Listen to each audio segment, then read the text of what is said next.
At first open the terminal, and once it is open, then we are going to install Ruby using RVM. So I'm going to increase the size of the terminal a little bit so that it is easy to understand or read.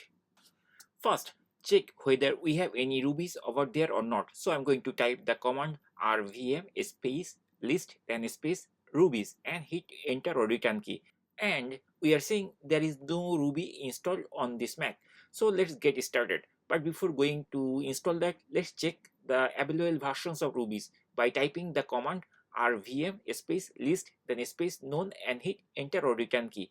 And you will find all the list of the Rubies available on the market. So here we are seeing that right now we have these versions of Rubies from 1.8 till 3.0.0, like these versions. So let's install the latest version of Ruby.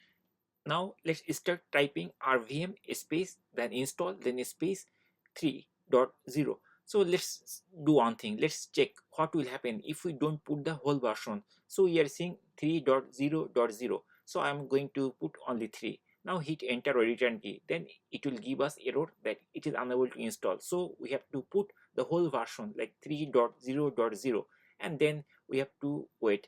So it will take like 2 minutes to 3 minutes or even 4 minutes to complete the installation of Ruby. Just keep waiting. Don't cancel the command or don't close the window. It will install the Ruby one by one. I mean all the necessary requirements to install Ruby, it will install in the back end one by one. You don't need to do anything, and you will see different type of messages one by one. It will come, but we have to wait till we find the confirmation message that the Ruby installation is successful or complete. So just please keep waiting to finish or to see the confirmation message. Once the installation of Ruby is completed, then we will get this type of complete confirmation message. Now let's check whether it is installed successfully or not.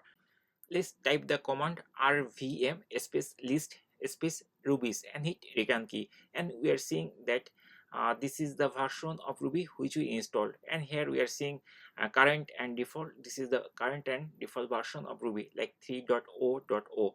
Okay, so in this way you can easily check what versions of Rubies are available, and if we use Ruby use, then the version name, then particular version of Ruby will be available to use.